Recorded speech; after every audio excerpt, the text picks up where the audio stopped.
بسم اللہ الرحمن الرحیم صلی اللہ علیہ یا سیدی یا حبیبی یا رسول اللہ صلی اللہ علیہ وآلہ آلہ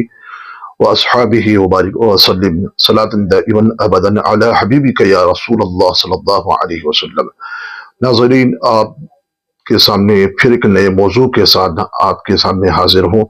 اللہ رب العزت کا بے بہا کنو نعمتیں ہیں اس کی، بے شک رسول پاک علیہ الصلوۃ والسلام کی امت میں ہمیں پیدا فرمایا ہے۔ بہترین یہ امت ہے، تمام امت میں سب سے افضل اور اعلیٰ جو ہے صحابہ کرام کی ذات بابرکت ہے، اور پھر اہل بیت اطہرات ہیں۔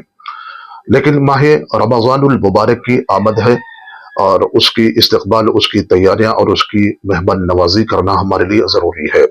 اور اس کا احترام اور اس کی تعظیم تکریم کرنا ضروری ہے۔ جس طرح سے ہم ماہ رمضان المبارک کی جو استقبال کرتا ہے، اس کا احترام کرتا ہے اور اس کی تعظیم و تکریم کرتا ہے، اس کی مہمان نوازی میں کوئی کسر نہیں چھوڑتا ہے، تو پھر وہ ماہ رمضان اس کے حق میں شفاعت کرواتا ہے، اور بارگاہ خدا بندی میں اس کے لیے، اس بندے کے لیے شفاعت کے لیے کھڑا ہو جاتا ہے اور اس کی شفاعت کرتا ہے۔ تو ماہ رمضان المبارک کے ساتھ یہ آمد ہونے والی ہے، اور کچھ ہی دن اور کچھ ہی لمحات باقی ہے۔ اور یہ ماہ رمضان المبارک کی یہ خصوصیات میں ہے کہ کسی مہینے کا ذکر قرآن مجید میں نہیں آیا ہے بادفتہ نام کے ساتھ، بلکہ اگر کسی مہینے کا نام صراحتاً کے ساتھ ظاہراً جب وہ مہینے کا اگر نام آیا ہے تو وہ ماہ رمضان المبارک کا نام آیا ہے۔ پھر اس کے بعد یہ جس طرح سے جمعہ کا جو دن ہے، جو تمام دنوں کا جو سردار ہے، اسی طرح سے ماہ رمضان المبارک کا جو مہینہ ہے وہ تمام مہینوں سے وہ سردار ہے، تمام مہینوں کا یہ سردار ہے۔ اور یہ وہ ماہ رمضان المبارک ہے جو مہینہ آنے کے بعد اللہ رب العزت یہ مہینہ ہمیں عطا فرماتا ہے، اور یہ مہینے کی خصوصیت بھی ہے، ایک عظیم بھی ہے، اور عظیم کے ساتھ ساتھ یہ مبارک مہینہ ہے، یعنی کہ برکت والا مہینہ ہے۔ اس میں برکت ہی برکتیں ہیں، خیر اور بھلائیاں اس مہینے کے اندر ہے۔ رسول پاک علیہ الصلوۃ والسلام نے ایک عظیم خطبہ بھی آپ نے فرمایا تھا، اور اسی حدیث پاک کے اندر یہ بھی ہے کہ یہ ماہ رمضان المبارک کا جو مہینہ ہے یہ ماہ صبر کا مہینہ ہے۔ صبر یعنی کہ بندہ جس کے مہینے کے اندر جو صبر کا جو مظاہرہ کرتا ہے، اس کی مثال اس کی نظر نہیں ملتی ہے، کیونکہ اس مہینے میں جو بندہ جو صبر کرتا ہے، اللہ اکبر، چاہے وہ گناہ کے اعتبار سے ہو، چاہے وہ غصے کے اعتبار سے ہو، چاہے نافرمانی کے اعتبار سے ہو، اور چاہے وہ کھانے پینے کے اعتبار سے ہو، چاہے وہ خواہشات کے نفسانی خواہشات کے اعتبار سے ہو، بلکہ وہ تمام کے تمام چیزوں سے وہ رک جاتا ہے۔ یعنی کہ صبر کے معنی ہے کہ رک جانا ہے، تو کھانے پینے سے، خواہشات نفسانی سے، دیگر اور چیزوں سے وہ رک جاتا ہے، تو صبر کا مظاہرہ۔ حتیٰ کہ یہاں تک یہ بھی ہے کہ جب کہ دسترخوان رکھا ہوا ہے، لیکن اس کے باوجود بھی کھانا سامنے موجود ہے، لیکن پانی موجود ہے، تربوز دیگر اور فروٹ بھی وغیرہ بھی سامنے موجود ہے، لیکن وہ ہمت یعنی کہ ہاتھ نہیں بڑھاتا، اور ہاتھ بڑھا کر وہ اپنے ہاتھ سے نوش نہیں فرماتا، نہیں کھاتا، کیونکہ یہی تو وہ تقویٰ ہے، یہی تو وہ صبر ہے جو ماہ رمضان المبارک میں ٹائم جب تک نہ ہو جائے جب تک وہ ہاتھ نہیں لگاتا، کسی اشیاء کسی چیزوں کو ہاتھ نہیں لگاتا ہے، یعنی کہ سامنے رہنے کے باوجود بھی، غذا پانی وغیرہ ہونے کے بعد بھی ہاتھ نہیں بڑھاتا، اور اپنے ہاتھ سے لے کر وہ اپنی چیزوں کو استعمال نہیں کرتا، حتیٰ کہ وہ جب تک حکم خدا بندی کا جو حکم ہے پورا نہ ہو جائے بندہ، وہ تب تک وہ اپنے پانی کو ہو یا کھجور کو ہو، دیگر اشیاء ہو جو بھی ہے، وہ ہاتھ نہیں لگاتا۔ جب ٹائم ختم ہو جاتا ہے تو پھر اس کے بعد اس کو نوش بھی فرماتا ہے، استعمال بھی کرتا ہے۔ تو یہ صبر کا انداز ہے، اللہ اکبر، یہ کیسا صبر ہے۔ اللہ رب العزت اس ماہ رمضان میں بندے مسلمانوں کو، مومنوں کو صبر کی توفیق بھی عطا فرمائے، اور صبر کا مظاہرہ بھی کرتے ہیں تمام بندے اور مومنین۔ اور یہ ماہ رمضان المبارک کا یہ وہ مہینہ ہے کہ یہ ماہ مواسات یعنی کہ بھلائی اور ہمدردی کا مہینہ ہے، کوآپریٹ کرنے کا یہ مہینہ ہے، اور اسی مہینے کے اندر تمام مسلمان ایک دوسرے کے ساتھ ہمدردی کرتے ہوئے نظر آتے ہیں، اور بھلائی کرتے ہوئے نظر آتے ہیں۔ اللہ اکبر۔ دوسرے مہینوں میں ہم دیکھتے ہیں کہ بھلائی اور ہمدردی اور کسی کی مدد کرنا، کوآپریٹ کرنا کوئی بھی نہیں کرتا ہے، لیکن ماہ رمضان کی وہ خصوصیات ہے جو آنے کے بعد ایک بندہ مومن دوسرے بندہ مومن کے لیے بھلائی بھی کرتا ہے، اس کی امداد بھی کرتا ہے، اس کی خبر گیری بھی کرتا ہے، اور اس کے لیے جو جو چیزوں کی اشیاء کی ہوتی ہے وہ بھی دیتا ہے، اور کھانے اور پینے کی چیزیں اور دیگر اور بھی جو ماہ رمضان مبارک میں افطار میں ہو یا سحری میں ہو یا افطار کرانا اور افطار کرا کے لوگوں سے ثواب، یعنی کہ ثواب کے حقدار بن جانا اور مغفرت کے حقدار یہ بن جاتا ہے۔ تو یعنی کہ یہ ہمدردی کا مہینہ ہے، غمخواری کا مہینہ ہے، اور بندہ اس کے اندر جو ہے ہمدردی کرتا ہے، ایک دوسرے کو مدد دیتا ہے، ایک دوسرے کو کوآپریٹ کرتا ہے، چاہے وہ کھجور سے ہو، پانی سے ہو،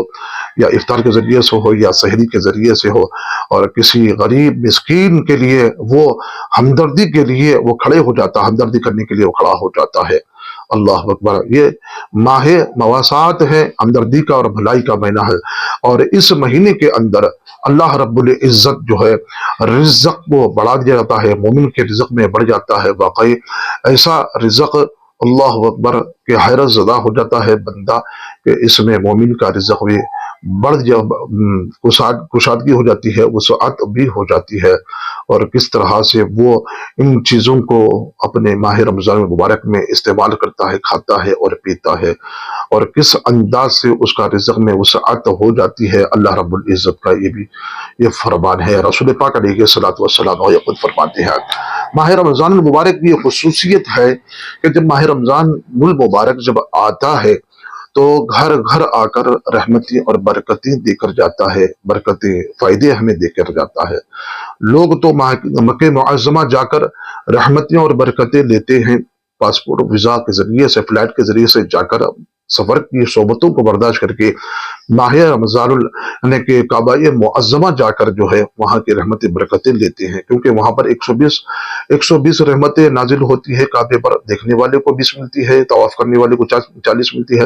اور نماز پڑھنے والے کو 60 ملتی ہے۔ تو ٹوٹلی 120 رحمتیں جو ہوتی ہیں، اور دعاؤں کا مقام ہے وہاں پر، ایسے 8 مقامات یہاں پر کھڑے ہو کر دعا کرنے سے دعا قبول ہو جاتی ہے۔ لیکن ماہ رمضان المبارک کی وہ ہر گھڑی، ہر لمحہ، ہر شب یا دن ہو یا رات ہو، 24 گھنٹے لگاتار، یعنی کہ حتیٰ کہ ماہ رمضان المبارک کا جو مہینہ ہے وہ تمام کا تمام مہینہ خیر اور برکت سے، بھلائیوں سے بھرپور بھرا ہوا ہوتا ہے، اور کسی بھی لمحات میں اگر تم دعا کرتے ہیں، اللہ رب العزت تمہاری دعا کو، تمہارے سوال کو رد نہیں کرتا ہے، بلکہ ان سوال کو، تمہارے مانگنے کو قبول بھی فرماتا ہے، اور اللہ رب العزت تمہیں عطا بھی فرماتا ہے۔ تو عزیزان محترم، یہ ماہ رمضان مبارک کی خصوصیت ہے، مومن کا رزق میں کشادگی ہو جاتی ہے، وسعت ہو جاتی ہے، مومن کا رزق بڑھ جاتا ہے، اور یہ ماہ رمضان المبارک کی یہ خصوصیت ہے۔ اور ماہ رمضان المبارک کا وہ مہینہ ہے جس میں ایک ایسی عظیم رات ہے جو تمام 1000 مہینوں سے بہتر اور اعلیٰ اور افضل رات ہے، جسے شب قدر کہا جاتا ہے، جس میں جو قیام کرتا ہے اور جو قیام کرتا بھی ہے اس رات میں، اللہ رب العزت 1000 مہینوں سے زیادہ اس کے نام اعمال میں ثواب وہ لکھ دیتا ہے، اور 1000 مہینوں سے بدر و اعلیٰ یہ اس رات کے اندر، یہ مہینے کے اندر ایک ایسی رات ہے جو شب قدر کہا جاتا ہے۔ شب قدر کی وہ رات ہے۔ تو عزیزان محترم، یہ ایسی خصوصیت دیکھیے ماہ رمضان مبارک میں، اور یہ وہ ماہ رمضان مبارک ہے جس میں قرآن مجید کا نزول ہوا ہے۔ قرآن مجید کمپلیٹ یعنی کہ مکمل جو ہوا، تو شب قدر کی رات میں ایک دم پورے کے پورے مکمل طور پہ قرآن مجید کو نازل کر دیا گیا ہے، اور یہ ماہ رمضان مبارک میں قرآن کا نزول ہوا ہے، اور مکمل طور پر قرآن مجید کو نازل کر دیا گیا ہے۔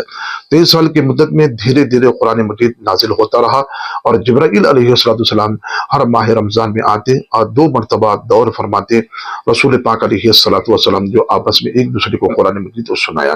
کرتے تھے، اور اس کے اندر توریت ہو یا انجیل ہو، زبور ہو، یہ تینوں کتابیں جو ہے ماہ رمضان المبارک ہی میں نازل ہوئے۔ اور اقرأ بسم ربک الذی جو آیت ہے ابتدائی، یہ آیت بھی ماہ رمضان المبارک میں اتری ہے۔ تو یہ قرآن مجید کا نزول بھی ماہ رمضان المبارک کے اندر ہو رہا ہے، اور یہ وہ ماہ رمضان ہے جس کے اندر یہ کہا جاتا ہے تو اس کے اندر جو ماہ رمضان المبارک میں جو مر جاتا ہے تو اس کے لیے قبر کے سوالات نہیں ہوتے ہیں، اور کیا شان ہے اس ماہ رمضان المبارک کی، سوالات نہیں ہوتے۔ اور اسی مہینے کے اندر جو بھی بندہ کھاتا ہے اور پیتا ہے تو اس کا حساب و کتاب نہیں ہوتا ہے، اور ماہ رمضان کے اندر جو نیکی کرتا ہے کہ دیگر دوسرے مہینوں میں فرض کے برابر اس نے اس نیکی کو کیا ہے، اور وہ ماہ رمضان المبارک ہے جس میں ایک فرض کو ادا کرتا ہے، دوسرے دیگر مہینوں کے اندر 70 فرضوں کا ثواب اس کے نام اعمال میں دیا جاتا ہے۔ اور رمضان المبارک میں نفل کا ثواب فرض کے برابر ہوتا ہے، اور فرض کا ثواب جو ہے 70 گنا دیا جاتا ہے۔ اللہ اکبر! ماہ رمضان ایک ایسی خصوصیت کا وہ مہینہ ہے جس میں بندوں کے گناہ دھل جاتے ہیں، صاف ہو جاتے ہیں، شفاف ہو جاتے ہیں، اور وہ اعلیٰ صفت اور اعلیٰ کردار اور اس کا تن اور من و پاک و صاف ہو جاتا ہے۔ تو ماہ رمضان مبارک کی وہ گھڑی ہے جس کے اندر اللہ رب العزت شیطان کو قید کر دیتا ہے، جو شریر ہوتے ہیں زنجیروں سے جگڑ کر ان کو شیاطین کو یعنی کہ قید میں ڈال دیا جاتا ہے تاکہ تم آسانی کے ساتھ نیکیاں کرتے رہو، اور دروازوں کو دوزخ کے دروازوں کو بند کر دیا جاتا ہے، اور یہاں تک کہ جنت کے دروازوں کو کھول دیا جاتا ہے۔ تا ماہ رمضان المبارک ہر مہینے کے پورے مہینے میں جنت کا دروازہ کھلا رہتا ہے۔ یہ ماہ رمضان کی خصوصیت میں ہے، اللہ رب العزت نے ہم کو ہمارے لیے یہ عطا فرمایا ہے۔ تو اس کے اندر ماہ رمضان کی وہ خصوصیات ہے، قیامت کے دن ماہ رمضان ہو اور روزہ، یہ دونوں کے دونوں بندے کے حق میں شفاعت کریں گے۔ ماہ رمضان کہتا ہے کہ پروردگار میں نے اس کو دن میں کھانے پینے سے روک دیا تھا، اور قرآن مجید یہ کہتا ہے کہ مولا رب العزت قرآن مجید یہ کہتا ہے کہ مولا رب العزت اس نے رات میں اپنی نیند کو ترک کر کے قیام کیا ہے، اور تراویح کی نماز پڑھی ہے، رات میں تہجد وغیرہ کا اہتمام بھی کیا ہے، اور دیگر عبادت اور نفل عبادتوں کو اس نے ادا کیا ہے۔ تو ماہ رمضان المبارک کا جو مہینہ ہے، اللہ رب العزت جہنم کو آزاد فرماتا ہے، اور اس ماہ رمضان المبارک جہنمیوں کو آزاد فرماتا ہے، جو دوزخ جن کے اوپر جو واجب ہو چکے تھے، اللہ رب العزت ماہ رمضان کے اندر ان مہینے کے اندر ان دوزخیوں کو آزاد فرما دیتا ہے، اور حتیٰ کہ وہ گناہوں سے بچ جائیں اور نیک کام کرنے کا انہیں اس کے اندر ماہ رمضان میں نیکیاں کرنا ہے، اور گناہوں سے بچنا بھی ہے ہم کو۔ تو پھر اس کے بعد یہ ہے کہ ماہ رمضان المبارک کی افطار کی گھڑی ہو یا سحر کی گھڑی ہو، اور یہ وقت میں دعائیں قبول ہوتی ہیں، واقعی اس کے اندر دعا کرنا ہے، اور ہر لمحے میں بھی آپ جو ہے دعا کر سکتے ہیں، دعا قبول ہوتی ہے، بالکل ہوتی ہے۔ اللہ رب العزت ہماری دعاؤں کو بھی قبول فرمائے اور آپ کی بھی۔ تو ماہ رمضان المبارک یہ ایسی شان کا مالک ہے کہ جیسے دیکھیے کہ ماہ رمضان کی کتنے حروف ہے، راہ میم ہے، 2 ضواد ہے، اس کے اندر 3 ہے، الف یعنی کہ 4 یعنی کہ نون 5 ہے، 5 حروف ہے۔ تو اب اس کے اندر را میم ضواد الف نون اور را سے رحمت الہی، میم سے محبت الہی، اور ضواد سے زمان الہی، الف سے امان الہی، اور نون سے نور الہی ہے۔ رمضان المبارک 5 عبادت خصوصی، رات روزہ ہو، تراویح ہو، اور تلاوت قرآن مجید ہو، اعتکاف ہو یا شب قدر ہو، جو کوئی صدق دل سے ان 5 عبادت کرے گا اور ان 5 انعاموں کا وہ مستحق بھی ہوتا ہے۔ اور ماہ رمضان کے آنے پر خوشی کا اظہار کرنا یہ بالکل بجا ہے، درست ہے، حق ہے، اور ماہ رمضان کے جانے پر غم کا اظہار کرنا اور آنسوؤں کا بہنا، یہ بھی ایک اس کے جانے سے غم ہوتا ہے، واقعی یہ بھی ایک بالکل درست ہے۔ اس کا غم بھی ہوتا ہے جانے پر، اور اس کے آنے پر خوشی کا اظہار بھی کرنا، اللہ کی تکبیر و تحلیل بھی پڑھنا ہے۔ اور وہ ماہ رمضان المبارک کا یہ وہ مہینہ ہے جس کے اندر آنے کے بعد پھر ہم کو اس طرح سے اس کا اہتمام کرنا ہے۔ مہمان نوازی ہمیں ہم کوئی کسر باقی نہیں چھوڑتے، مہمان کہیں شکوہ شکایت نہ کر لے، لیکن اسی طرح سے ماہ رمضان المبارک آنے والا ہے، اور اس کا احترام کرنا ہے، اس کی تعظیم و تکریم، اس کا ادب و احترام کرنا ہے اچھی طرح سے، جو اس کے حقوق ہے ان مہینے کا اچھی طرح سے تعظیم و تکریم، اس کی مہمان نوازی اچھی طرح سے خوب کیا کریں۔ اللہ رب العزت سے دعا ہے پروردگار عالم ماہ رمضان المبارک کا ادب و احترام، اس کی مہمان نوازی اچھی طرح سے استقبال کرنے کی ہمیں بھی توفیق عطا فرمائے۔ ماہ رمضان المبارک کے وہ تمام کے تمام عبادات ہو، ریاضات ہو، پروردگار ماہ رمضان کے روزے ہو، اچھی طرح سے ہمیں ادا کرنے کی توفیق بھی عطا فرمائے، عمل کی توفیق بھی ہمیں عطا فرمائے۔ ماہ رمضان کی ہر گھڑی کو، ان کے لمحات کو ہمیں لینے کی توفیق بھی